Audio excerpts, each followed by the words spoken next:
வணக்கம். உய்ய ஒரே வழி உடையவர் திருவடி.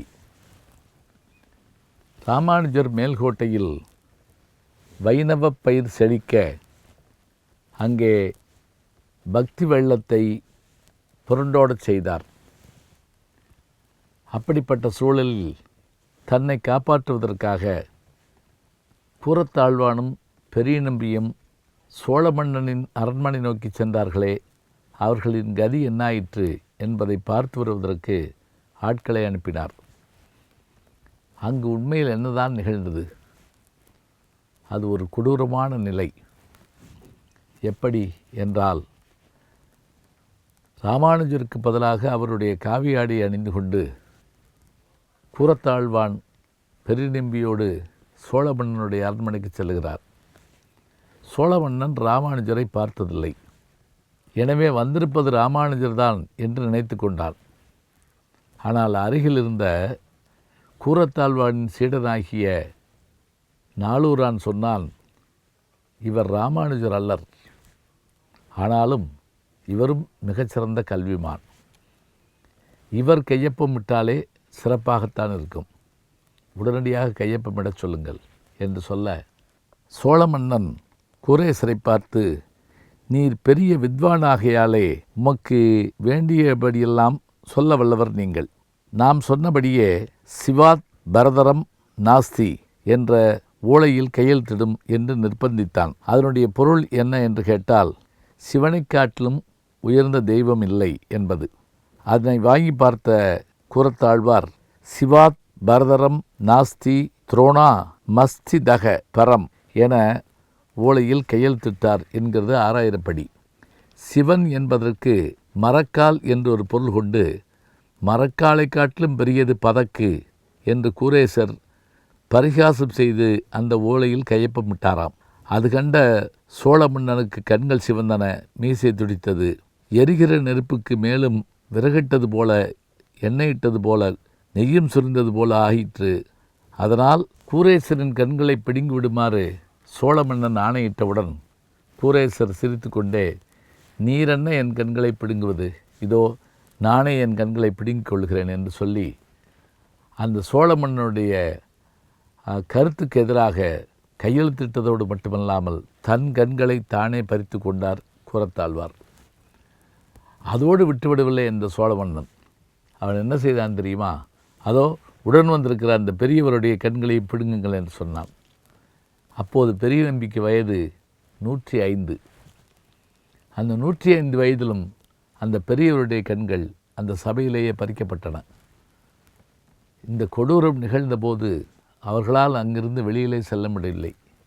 எங்களை அழைத்து செல்லக்கூடிய ஆட்கள் யாரேனும் இருக்கிறீர்களா என்று கேட்டபோது ஒரு பெண் குரல் கேட்டது. நான் இருக்கிறேன் என்று சொல்லி, அந்த பெண் யாரென்றால், அரசனுக்கு முன்னே வாளேந்தி செல்லுகின்ற பெருமையுடையவள். அவள் அருகில் வந்து இருவருடைய கையையும் பிடித்து கொண்டு, நான் உங்களை அழைத்து செல்கிறேன் என்று அழைத்து சென்றாள். இந்த நிலையை கண்ட பெரிய நம்பியினுடைய மகளாகிய அத்துலாய் கதறி எழுதாள். மூவரும் அங்கிருந்து புறப்பட்டு சென்றார்கள். போகிற வழியிலே அவருக்கு உடல் நலம் பாதிக்கப்பட்டது. யாருக்கு? பெரிய நம்பிக்கு. அப்போது ஒரு அடி கூட எடுத்து வைக்க முடியாத சூழலில் கூரத்தாழ்வானுடைய மடியிலே தலையை வைத்து அத்துலாயின் மடியிலே காலை நீட்டிக்கொண்டு அவர் சற்று நேரம் பயந்திருந்தார். அப்போது அத்துலாய் கதறி எழுதாள்.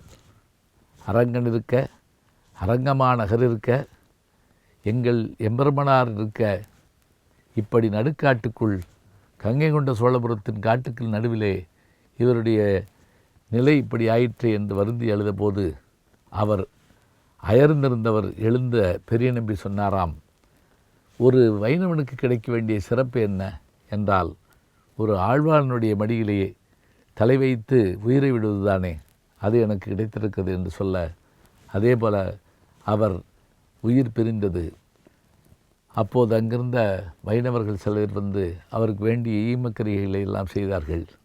பின்னர் அத்துலாயையும் கூரேசரையும் அங்கே அரங்கமாநகருக்கு சென்று அழைத்து சென்று விட்டுவிட்டார்கள். இதில் கூரத்தாழ்வார் எம்பெருமானை தரிசிக்க கோயிலுக்குள் செல்லுகிற போது அங்கிருந்தவர்கள் தடுத்தார்களாம். எப்படி தடுத்து சொன்னார்கள்?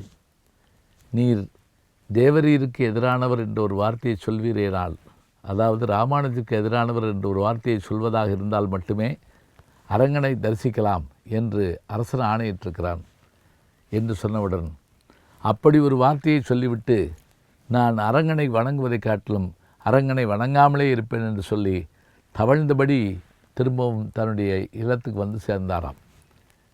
இப்படி இருக்கிற போது ராமானுஜர் அனுப்பிய அந்த ஆண்டான் வந்து கூரத்தாழ்வாரிடத்திலே இந்த செய்திகள் எல்லாம் தெரிந்து கொண்டார். தெரிந்து கொண்ட நேரத்தில் ஒரு செய்தி வந்தது.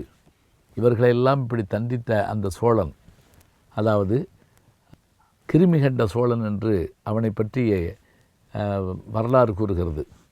அவனுக்கு என்ன ஆயிற்றாம்? கண்டமாலை ஏற்பட்டதாம். கண்டமாலை என்று சொன்னால் கழுத்து முழுவதும் புண்களாக ஏற்பட்டு அதிலே புழுக்கள் ஏற்படுகின்ற வண்ணம் அவன் இறந்து போனானாம். அப்படி அவன் இறந்து விட்டான் என்ற செய்தியை கேள்விப்பட்டவுடன், சரி இனி ராமானுஜர் இங்கு வரலாம் என்று ஆண்டான் அங்கிருந்து புறப்பட்டு உடனடியாக மேற்கு மலை நோக்கி சென்று மேல்கோட்டையிலே எம்பெருமானிடத்தில் சொன்னவுடன் ராமானுஜர் கூரத்தாழ்வாருடைய நிலையையும் பெரிய நம்பியினுடைய நிலையும் கேட்டு வருந்திய பிறகு, சரி நாம் இனிமேல் புறப்படுவோம், புறப்பட்டு செல்வோம் என்று சொல்லி புறப்படுகிற போது 52 பீடாதிபதிகளை உருவாக்கி நீங்கள் எல்லோரும் இருந்து வைணவத்தை எங்கும் பரப்ப வேண்டும் என்று கேட்டுக்கொண்டு புறப்பட்டு வந்தார். அப்படி புறப்படுகிற போது நீங்கள் இது எங்களை விட்டு பிரிகிறீர்களே என்று கேட்டவுடன், நானே இங்கு இருக்கக்கூடிய செல்வப்பிள்ளையை பிரிந்து போகிறேன் என்று சொல்லிவிட்டு தன்னை போன்ற ஒரு உருவத்தை உருவாக்கச் சொல்லி அதில் தன்னுடைய சக்தி முழுவதையும் கொடுத்துவிட்டு அங்கே அந்த உருவத்தை இருக்கச் செய்துவிட்டு புறப்பட்டு வந்தார். புறப்பட்டு வந்தவர் நேரடியாக கூரத்தாழ்வானுடைய இல்லத்துக்கு சென்றார். கூரத்தாழ்வானை கையை பற்றி கொண்டு, என்னால் அல்லவோ இப்படி ஆயிற்று என்றவுடன், இல்லை இல்லை உங்களுக்கு உதவுகின்ற பாக்கியம் எனக்கு கிடைத்தது என்று சொன்னவுடன் அவரை அழைத்து கொண்டு கோயிலுக்குள் போனார் ராமானுஜர். போனதோடு மட்டுமில்லாமல் பெருமாளிடத்தில் வேண்டிக் கொள்ளும் கண்கள் வேண்டுமென்று. இல்லை, எனக்கு கண்கள் வேண்டாம், எனக்கு ஞானக்கண் இருக்கிறது, அதுவே போதும். அப்படி என்றால் என்ன செய்யலாம் என்று சொன்னபோது அங்கிருந்த அர்ச்சகர் மீது எம்பெருமான் வந்து, உனக்கு என்ன வர வேண்டும் கேள் என்று கேட்க ராமானுஜரும் சொன்னார், இதோ பெருமாளை கேட்கிறார், என்ன வர வேண்டும் கேள் என்று சொன்னவுடன் அப்போது ராமானுஜர் கேட்ட கேள்விக்கு கூரத்தாழ்வார் ஒரு விடை சொன்னாராம். என்ன விடை தெரியுமா? நான் பெற்ற பேரு என்னை காட்டி கொடுத்த நாளூரானும் பெற வேண்டும் என்று சொன்னாராம். நாளூரான் தான் இந்த நிலைக்கு ஆளாக்கியவன். எனக்கு ஒருவேளை சொர்க்கம் கிடைக்குமேயானால் அந்த சொர்க்கம் அவனுக்கும் கிடைக்கட்டும் என்று சொன்னவுடன் ராமானுஜர் மகிழ்ந்து தன்னுடைய சீடரை கட்டி கொண்டாராம். நீரே உயர்ந்தவர், நீரே பெரியவர் என்று வேந்து சொன்னாராம். பிறகு அத்துள்ளாயனுடைய வீட்டுக்கு சென்று அவருக்கும் ஆறுதல் சொல்லி அவருடைய சகோதரருக்கும் ஆறுதல் சொல்லிவிட்டு பிறகு வருகின்றார். வந்து ராமானுஜர் திருவரங்கத்திலே மீண்டும் தன்னுடைய பணிகளை எல்லாம் தொடங்குகின்றார். இத்தகைய சூழலில்தான் அந்த கிருமி கொண்ட சோழன் மறைந்த பிறகு மீண்டும் வைணவ சேவை தலைதூக்கத் தொடங்கியது. ராமானுஜர் இந்த நிகழ்வை எல்லாம் எண்ணி பார்த்தபடி ஒரு நாள் கூரத்தாழ்வாரிடம் கேட்டாராம், எனக்காக உன்னுடைய கண்களை இழந்து விட்டாயே என்று சொன்னபோது, தரிசனத்திற்காக தரிசனத்தை இழந்தேன் அப்படின்னாராம். இந்த இடத்துல தரிசனம் என்கின்ற சொல்லுக்கு என்ன பொருள்னா, ராமானுஜர்னு ஒரு பொருள், இன்னொரு பொருள் என்ன, பார்வைன்னு ஒரு பொருள். உங்களுக்காக என் கண்களை இழந்தேன், தரிசனத்திற்காக தரிசனத்தை இழந்தேன் என்று சொன்னவுடன், இப்படிப்பட்ட சீடர்களை பெற்றதே நான் பெற்ற பேறு என்று அவர் கூரத்தாழ்வாருடைய தியாகத்தை எண்ணி வியந்தாராம். இவ்வாறாக ராமானுஜர் மீண்டும் மேல்கோட்டையிலிருந்து வந்து திருவரங்கத்தில் தன்னுடைய பணிகளை தொடங்கினார். அதற்குள்ளாக திருக்கோட்டி நம்பி மறைந்து விட்டார். மற்றும் முதிய பெருமக்கள் எல்லாம் மறைந்து விட்டார்கள். மற்ற சீடர்களுக்கு வைணவத்தை விரைத்து கொண்டிருந்தார். ராமானுஜர் சரித்திரம் தொடர்கின்றது. நல்ல செய்திகளை நாளும் சிந்திப்போம், நாளை சந்திப்போம். வணக்கம். அன்புக்குரிய யூடியூப் நேயர்களே, நீங்கள் இன்னும் என்னை நெருக்கமாக பின்தொடர வேண்டும் என்று சொன்னால் ட்விட்டர், இன்ஸ்டாகிராம், ஃபேஸ்புக் போன்ற சமூக வலைதளங்களில் பின்தொடர்ந்து வாருங்கள், நாம் முன்தொடர்ந்து செல்வோம்.